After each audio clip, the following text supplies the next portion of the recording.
Kegiatan aktualisasi di ruang perinatologi RSUD Dr. Haji Kumpulan Pane, Tebing Tinggi. Kegiatan yang kedua, melakukan sosialisasi dengan rekan kerja dalam pendokumentasian asuhan keperawatan pada rekam medis. Output kegiatan 2, terlaksananya kegiatan sosialisasi dengan rekan kerja.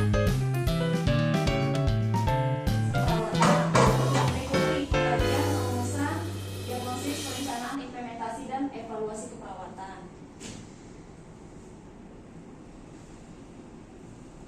Tujuan dari dokumentasi keperawatan adalah sebagai sarana komunikasi, sebagai tanggung jawab dan tanggung gugat.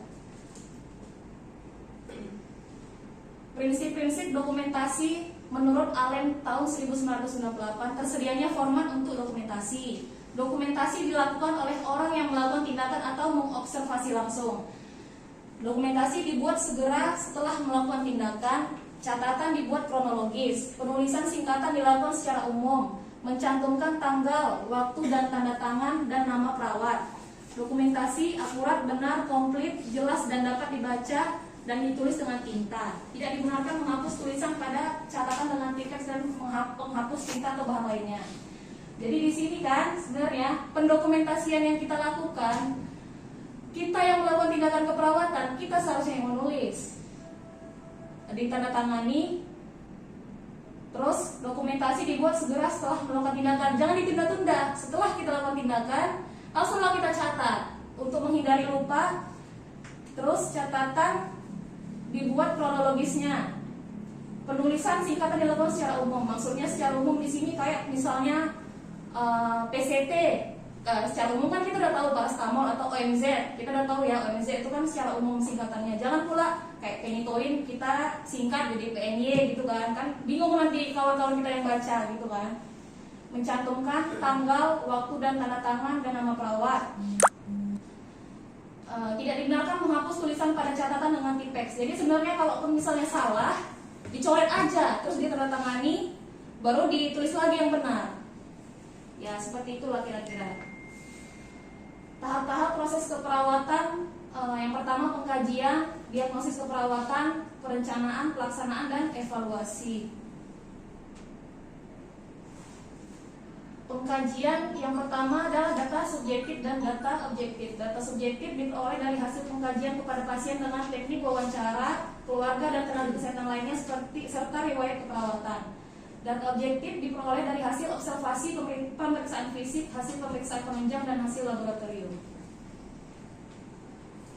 Diagnosis keperawatan adalah pernyataan atau kesimpulan yang diambil dari pengkajian status kesehatan pasien, meliputi PES, problem, etiologi, dan simptom.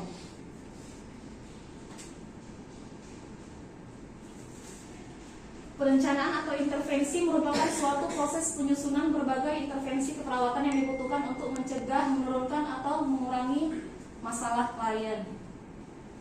Nah, ini ada komunikasi efektif dengan SBAR atau TBAK. SBAR adalah komunikasi lisan yang dilakukan pada saat serah terima pasien dan pelaporan hasil kritis.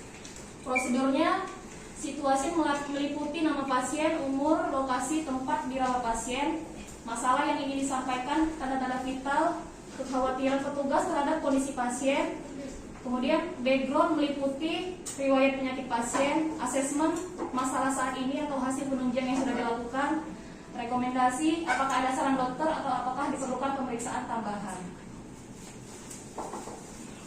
TBAK, T-nya tulis, B-nya baca, K-nya konfirmasi kembali. Kalau udah dikonfirmasi, dokter harus bilang oke atau baik, baru kita bisa melakukan tindakan selanjutnya. Implementasi, pengelolaan, dan perwujudan dari rencana perawatan yang telah disusun pada tahap perencanaan. Evaluasi adalah proses yang mengukur seberapa jauh tujuan yang telah ditetapkan dapat tercapai berdasarkan kriteria dan standar yang telah ditetapkan. Nah, ini contoh pengkajian yang salah ya. Di sini SPO2 80 kali per 80%, tapi di pengkajiannya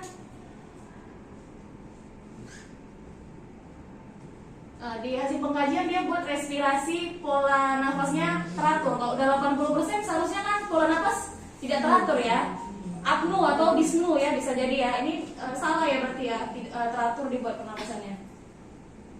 Terus ini pengkajian, pasien datang dikaji, di situ dia datang, dibuat tanggalnya, nama perawatnya, jamnya, terus ditandatangani. Seharusnya kayak gitu ya. Jadi ini memang siapa pasien yang datang dia yang mengkaji, ditandatangani. Kemudian ini di form handover, penerima operannya tidak diteken. Ini ya, ini juga pada lembar monitoring infus. Kertasnya kan udah habis nih ya, janganlah malas sekali pula kita menggantikan kertas ini kan ke kertas berikutnya. Kayak gini kan jelek kali nampaknya. Terus ini nama dan tanda tangan perawat pemberi tindakannya tidak ada ya. Jadi nggak tahu nih siapa yang buat, entah kuasa hantu kan nggak tahu kita.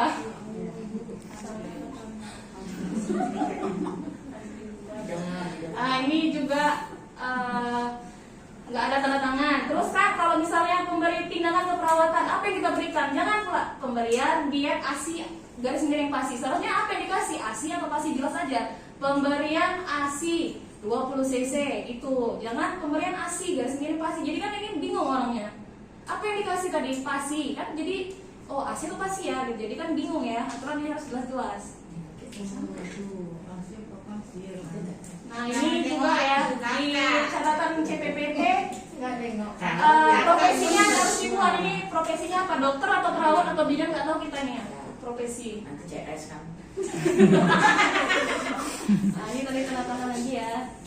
Nah ini pada lembar catatan pemberian obat dimuat jamnya di checklist, tapi nggak dibuat parafnya. Nggak tahu siapa, entah Aros kan tadi yang mengapa, atau kita kan, atau udah terus abis itu di double check lagi, udah dicek, double check lagi ya. Jangan cuma checklist jam aja. Ya ini yang saya ketinggalan ini. Nah, terus ini dari mana nih kemarin ya? Swabnya dari, kalau nggak salah dari Connect ya.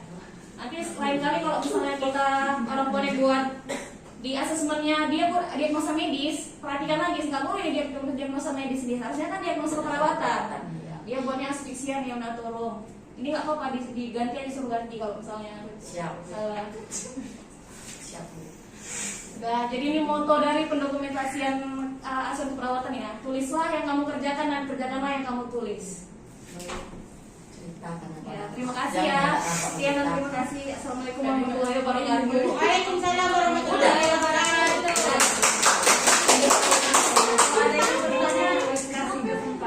Kamu lagi nengok. Jadi kesimpulannya kan, lakukanlah atau catatlah semua tindakan keperawatan yang diberikan kepada pasien dengan benar dan sesuai dengan kondisi pasien. Karena dampak dari tidak optimalnya pendokumentasian pada asuhan keperawatan ini bisa menyebabkan malpraktek atau tindakan yang dilakukan oleh tenaga kesehatan yang tidak sesuai semestinya atau di luar prosedur. Oke ya, terima kasih ya kakak-kakak semuanya. Oke.